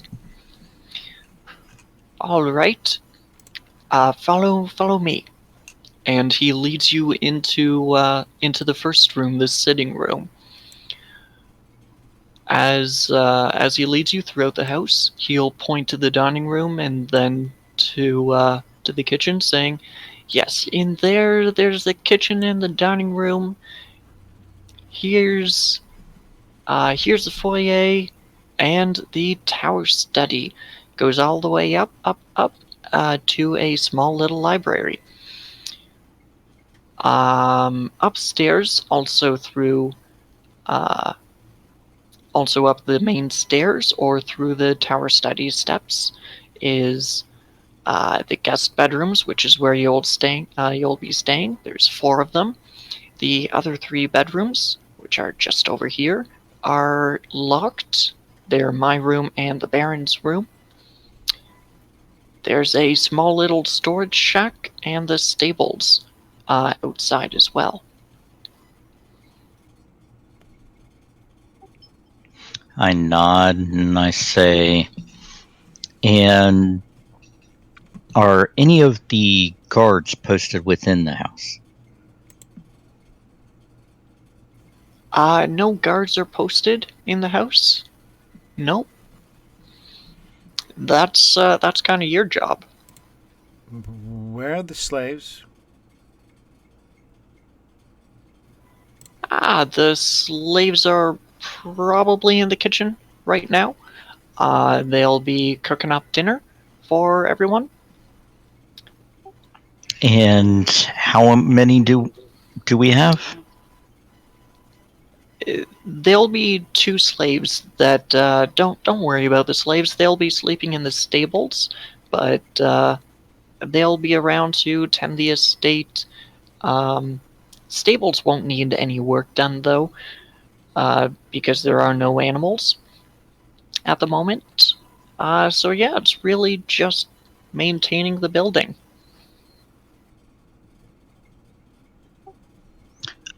That that sounds that sounds great.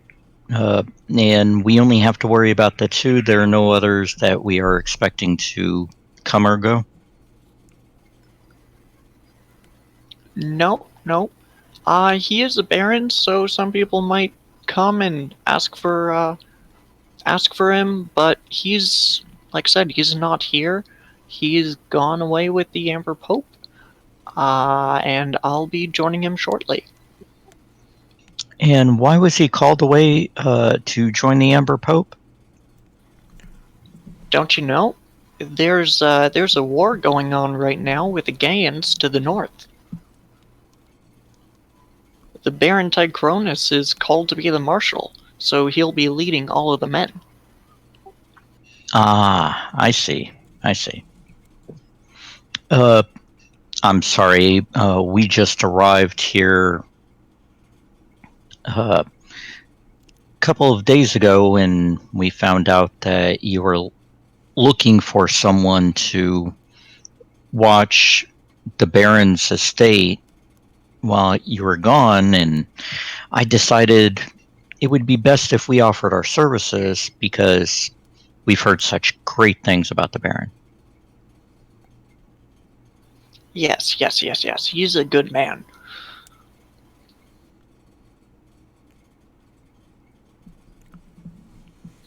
Is there anything else I can do for you? When will you be heading out? Well, you're acquainted with the area, so right now, I guess. Here, let me help you and make sure you have everything you need. And I'm gonna stay with them to, keep track of when he says things like, "I need this, that, and whatever." I'm helping him get everything. Be as helpful as I can. And as for these three, it's going to be the most physical work they've ever seen me do. Wonderful. Yep, you do help him, and shortly thereafter, he disappears into the pipe just off of the sitting room, making his way into town. Cool. Cool. Let's explore. Yep, I'm gonna be like at the edge of the pipe, just waving until I don't see him anymore, and then I turn around.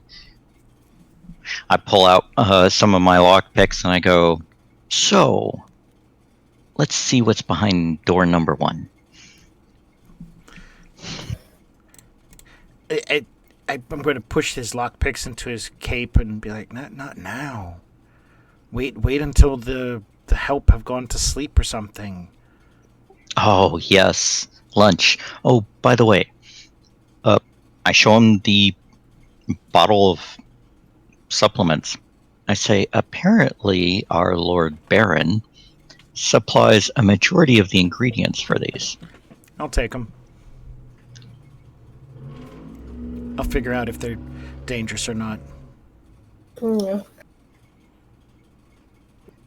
I take a look at them too.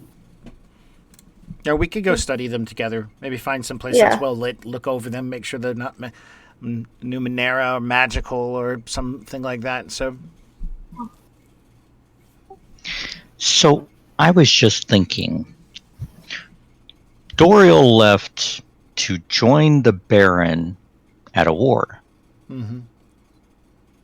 What if our missing people are, in fact, conscripted? That's a possibility. I mean, this is an oligarchy, so the only way they hold an army together is through a conscripted militia. I'm actually heading to the kitchen. Alright, within the kitchen, you find one person slaving over the stove and another person chopping up, fresh fruit and arranging it in a nice plate. The two lads don't look to be more than about 14, 15, and they're quite tan, which is kind of surprising considering the rest of the town's residents. But once you realize that they spend the majority of their time outside tending to the animals in the stables, you realize it's pretty commonplace. I'll wait for them to finish, and to a certain point that I know one's not going to burn himself and the other one's not going to cut himself, and I go, "Hello there." The one at the stove kind of jumps a tiny bit, not kind of surprised to see you. Oh, hi there, sir. Sorry, we're just cooking dinner. I'm guessing since you're here, Master Doriel is left? Okay, so I'll be cooking your dinner. Yes, just out of curiosity, before the Baron left, were there any other slaves here at the estate? No, it's just been us two.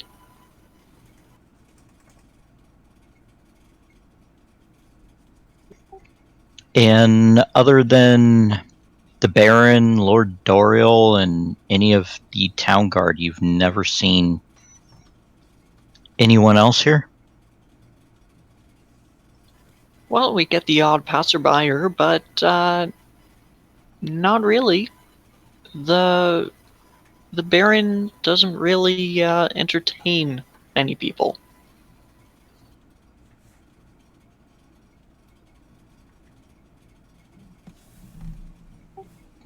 I nod. I say, all right. Well, there are 4 of us, as well as and I keep putting my hand down, like I go, A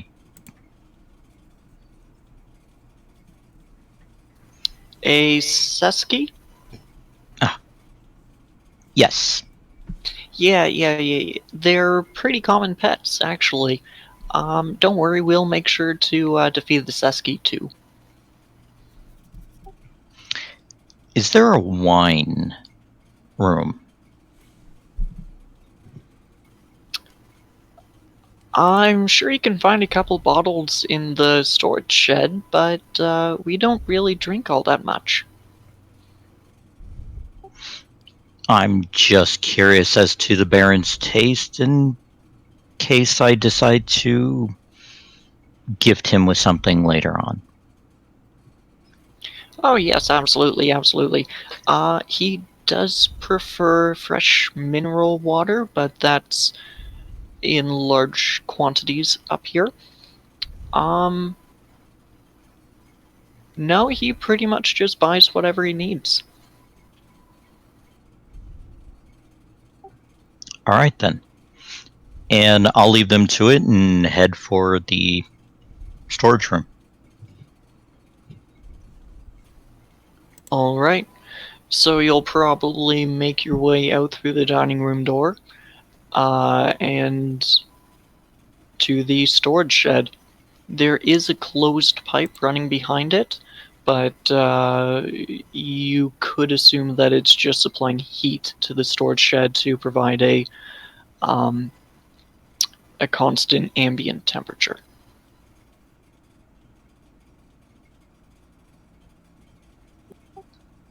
All right, cool.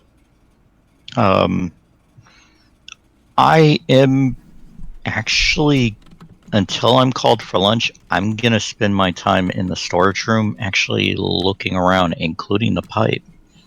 I'm looking to see if there are anything in here to Alright. get past.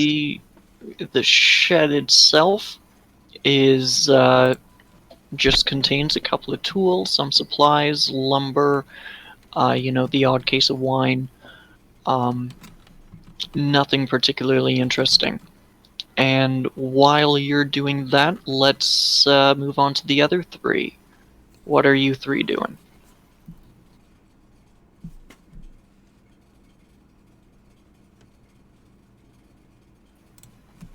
Robin and I are trying to determine the value in these pills. Yes, absolutely. So that'll be if you're trying to figure out if they're a Numenera in design.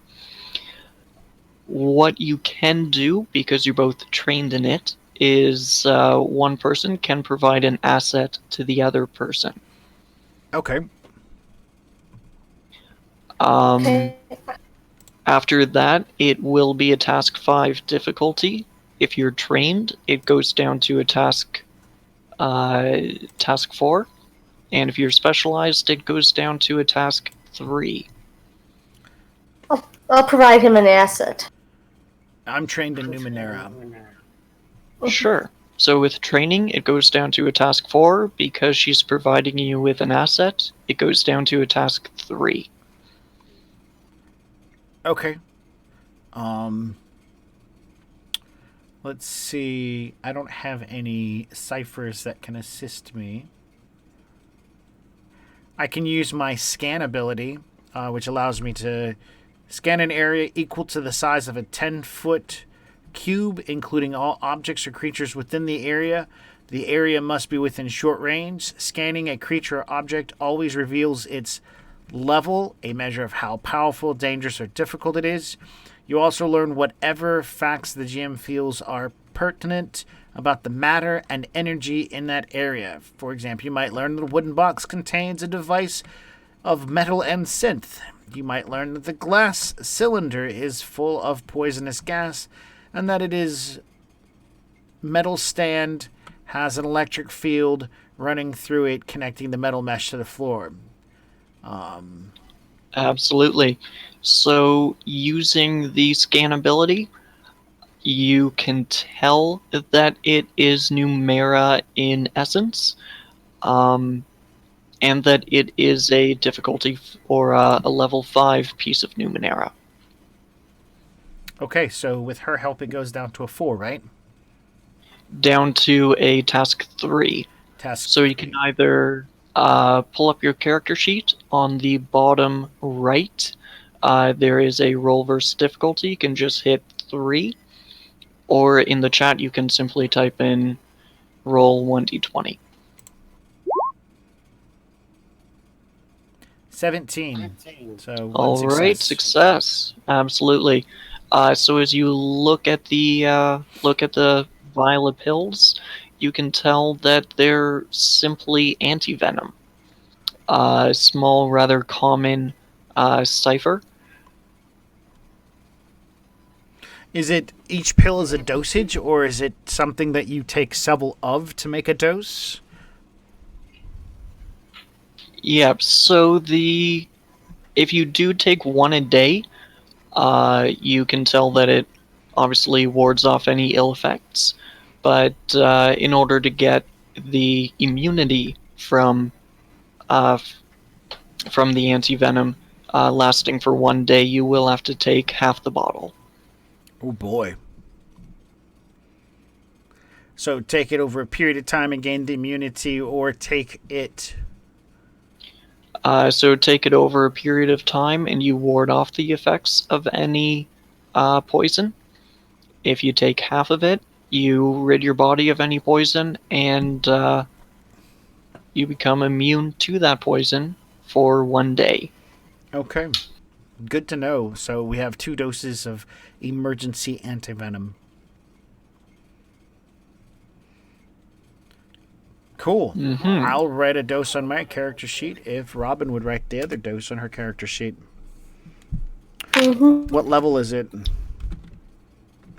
That'll be a level 2.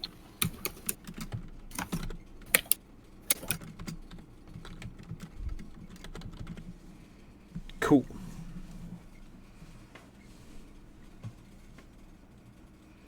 All right, and Austin, what is Gale doing with Bjorn?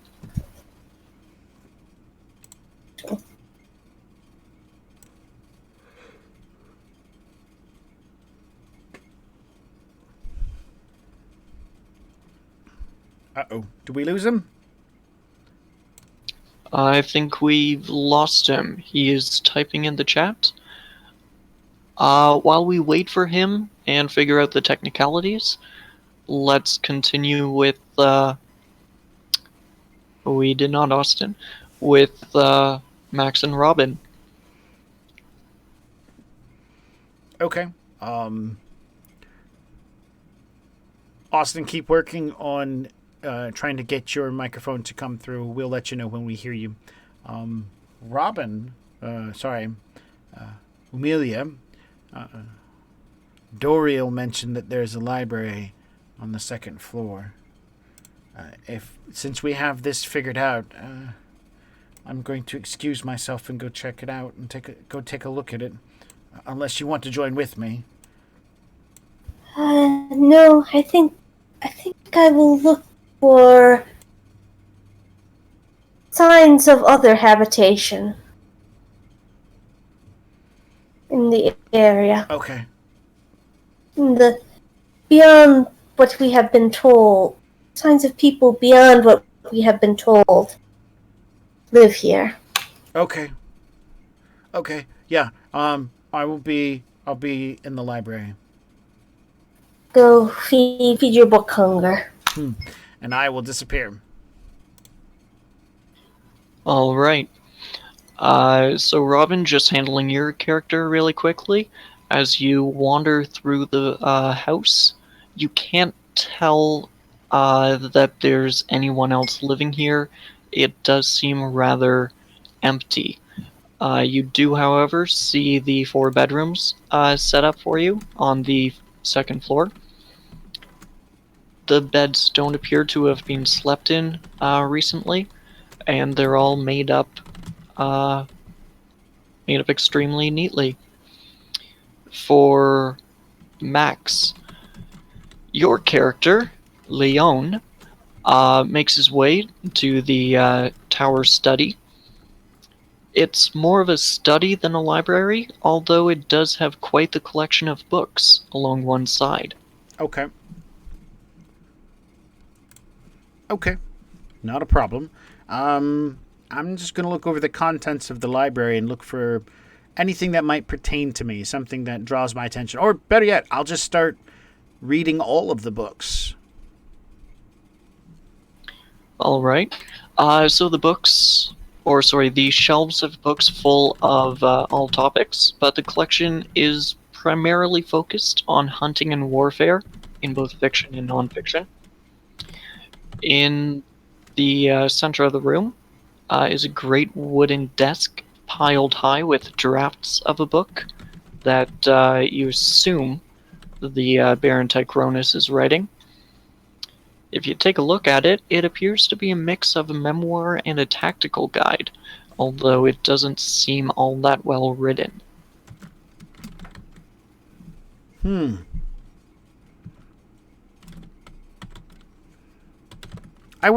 I'll just read through it. I think that's a good book for me to read through.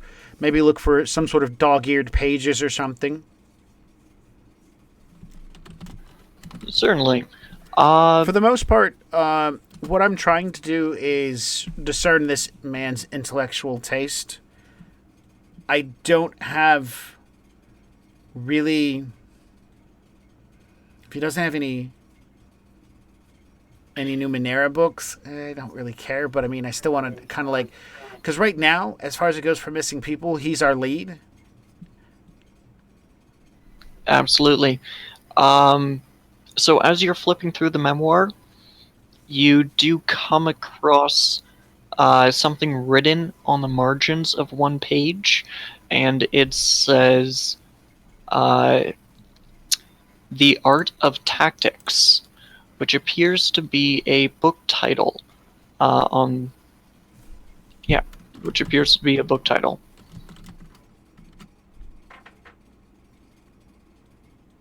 Go ahead and try talking now. Can you guys hear me? Yes. Yep. Okay, cool. So as you're flipping through the memoir and you're stumbling across that one book title, we'll head over to Austin and Gale.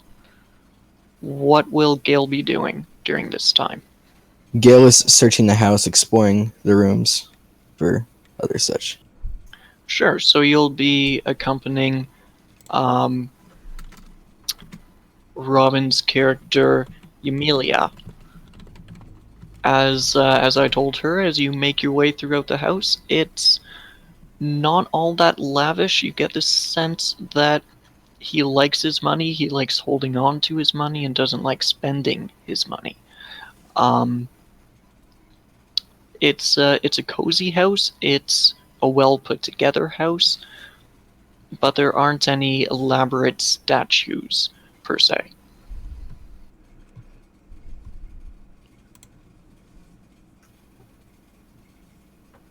And similarly, if you make your way to the bedrooms, all of the bedrooms are neatly put together, haven't been used in quite a while. Yeah, there's not much to see in this house.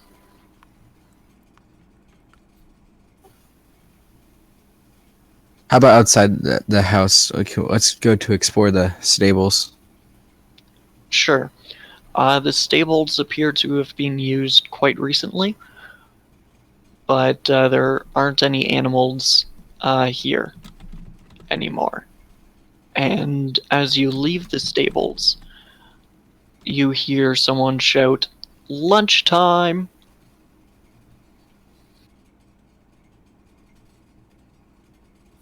All right. I head into the where the voice came from.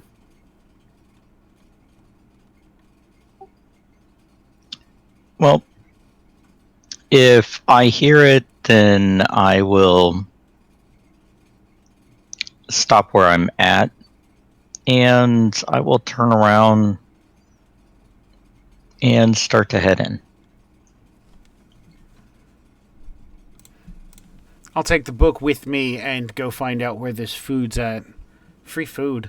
I noticed that they had fresh fruit that they were chopping up, but yet people in town don't have fresh produce. I'm going to ask the two boys about that when we sit down to eat.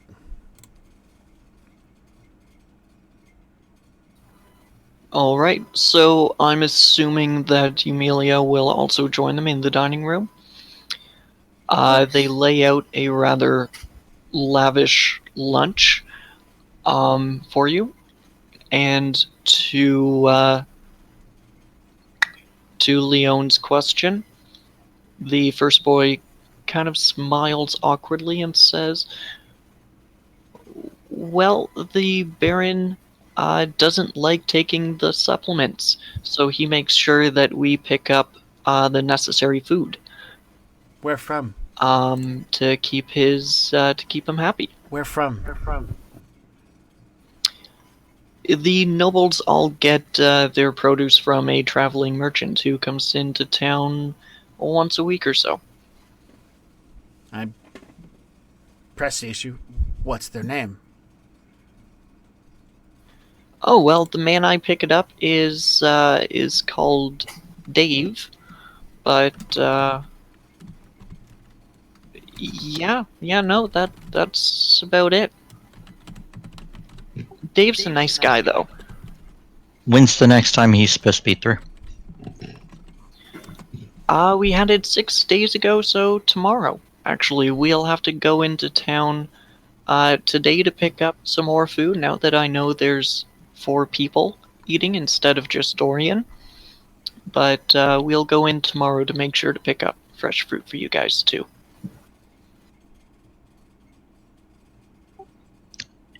How does the Baron treat you two? And when they kind of hesitate, I'm going to go, don't worry. He won't hear this from any of us. I'm just curious because I don't want to change anything if it's not too much. Some clients prefer a certain delicate hand when it comes to their slaves. Yeah, no, when, he's good, yeah, no, he sticks to mainly himself. He's usually in his tower study. Sometimes he goes around town. There is a lady that he's been seeing recently, but he doesn't really tell us about her.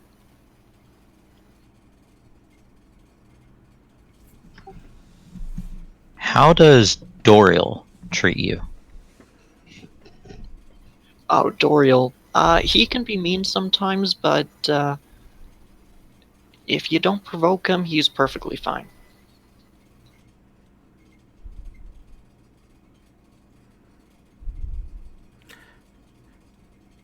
Do you two eat with... We eat after, and mainly just the scraps. Yeah. But we make enough food that there's plenty of scraps.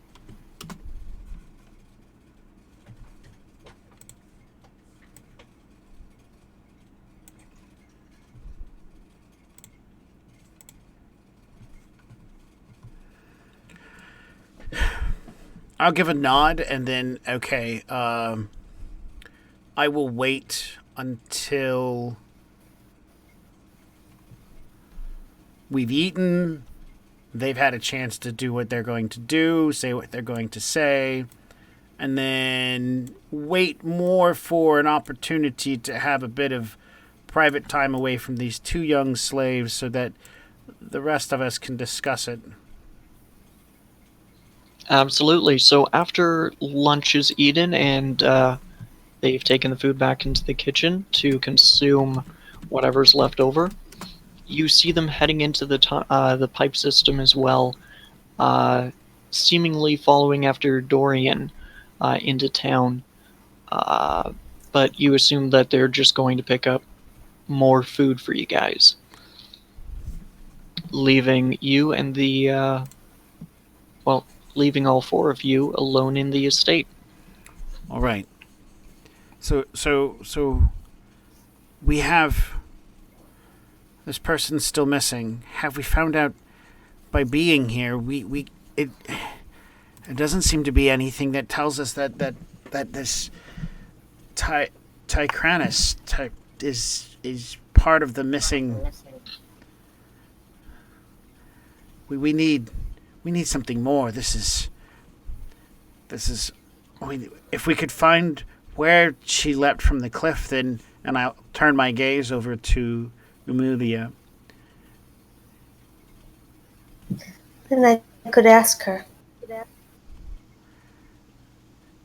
I don't think anyone's going to tell us if we. Otherwise, they're just going to keep their secrets.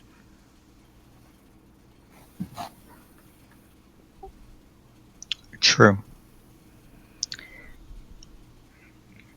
But from the way things seem, the Baron seems a bit of a health nut. If he doesn't take supplements, he also prefers mineral water. They're not.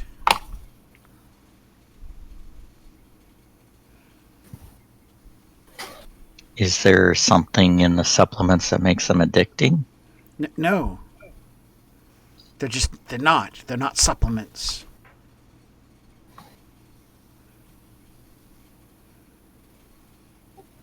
Well, what are they then?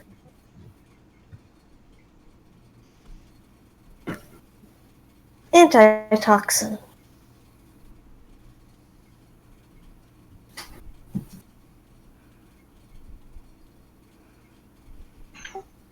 Could the Baron be making a decent amount of money on selling the ingredients to Ulm? Maybe.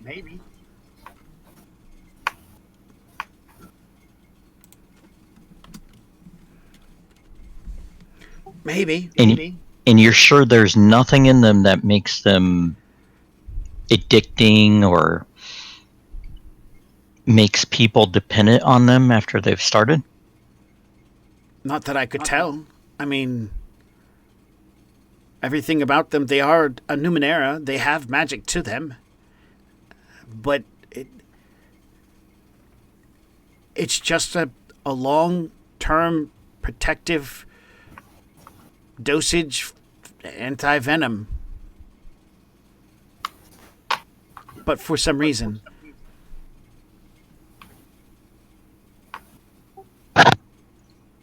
Why would you take a long-term anti-venom? There's poison in the water. He shrugs at that point in time because now he's guessing and he hates guessing.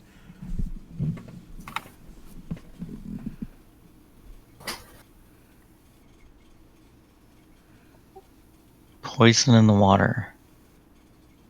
Could one of the barons be poisoning the water? The water could just be poisoned. There could be lead in the mountains and seeps into the water.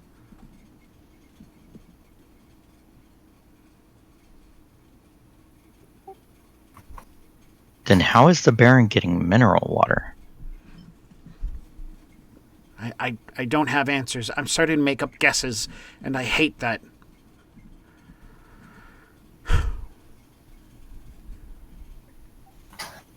Tonight, we'll check the locked rooms, including the Baron's study.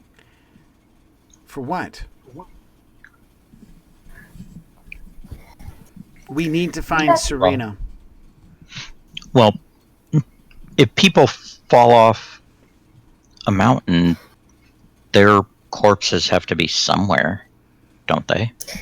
And I make my finger point over to the Lonsetsky, and we have something that can find a body. Yes, we do. And we have someone who And can talk to bodies. Exactly. I would rather do that than break into his room. Because if he is an innocent man, that could cause problems. Well, we won't know if he's guilty or innocent until we look through his things. But we will be discreet. And we will check. You keep saying we, but most of the time you do this stuff by yourself. I don't know what you're talking about. You do know. And I push my plate away from me and I walk away from the table, aggravated. Talking to people is aggravating. Out and talk to the bodies, and if he's guilty, then search his study. Or if we find nothing, perhaps the bones are under the bed. And she says that just completely matter-of-factly. Like... Gail is right. We should find the bodies first. Then we'll search the room if we need more evidence. If something pushes us that way. All right. Tell you what. And at this point, I would like to give Austin a GM intrusion. So how GM intrusions work in this game is you can either deny a GM intrusion for 1 experience, or you can accept a GM intrusion, you gain 1 experience, and you give 1 experience to a team member. You do have to justify the reason you give them that experience, although it can be out of character. You know, if someone made a funny joke, or you love their role-playing technique, or it can be an in-game reason. You know, this character has found out quite a bit of information already, and he's been pushing along this story. Because no one has any experience, it will just be an automatic acceptance. So, Austin, who will you give the extra experience to? I'll give the experience to Leora because he's the one that helped push it along, like, because that's the whole point of going to the mountains in the first place. And yeah. Cool. So. Alright. So you two both have 1 experience now. As you are all discussing what your next steps are, Bjorn, the Seski, seems to bark a tiny bit and then run into the tower study on the 1st floor. As all 4 of you follow, he lowers his snout to the ground and barks again, pointing at the middle of the floor.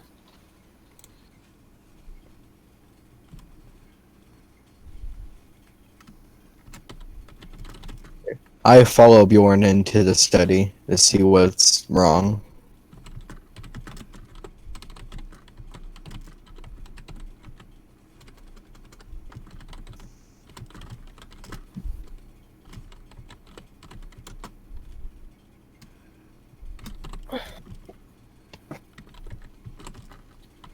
Alright, and you just see Bjorn sniffing and barking at the center of the floor.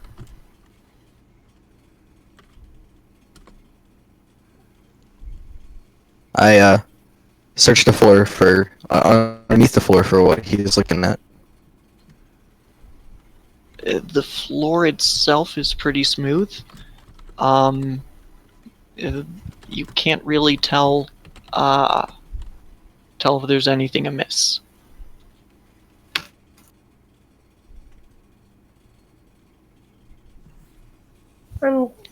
I ask everyone else to come look with me.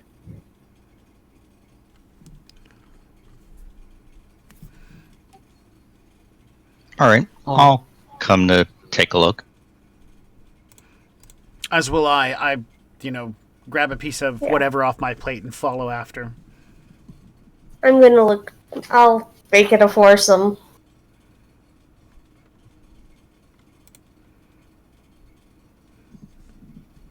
I will give an asset to Gale to look. All right. If possible, so will I. Sounds good to me. So Gail, why don't you roll a perception check? It's a task 6 difficulty with 2 assets. It's now down to a task 4 difficulty. Your character, I believe, is not trained in perception. I am trained in perception. Actually, I'm trained in perception for. I see persuasion.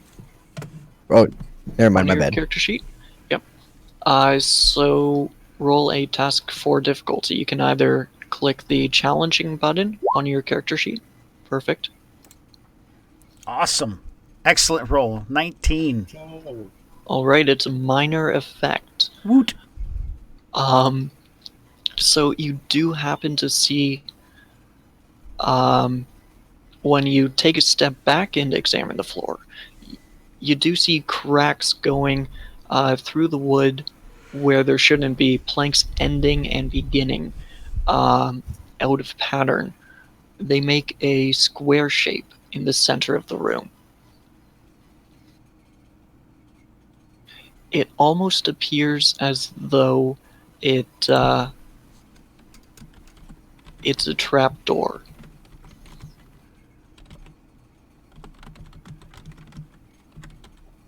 I look for a door handle for the trapdoor. There's nothing around the floor to indicate a handle or a button on the floor.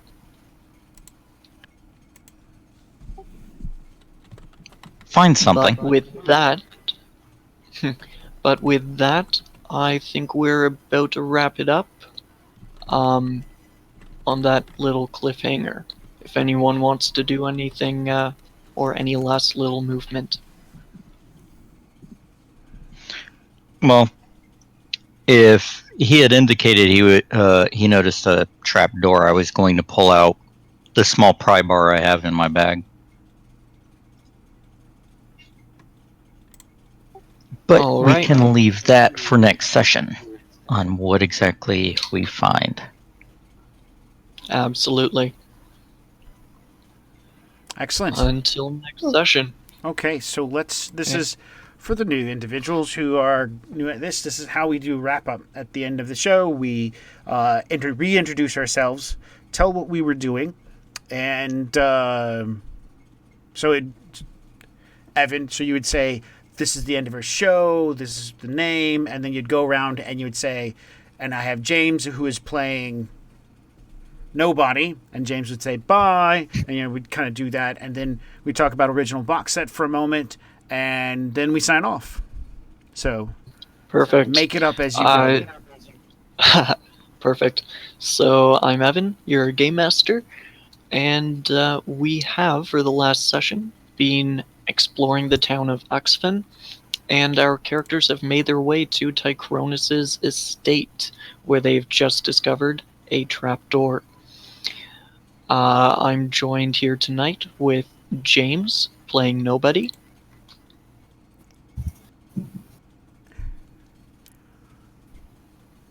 Who apparently says nothing.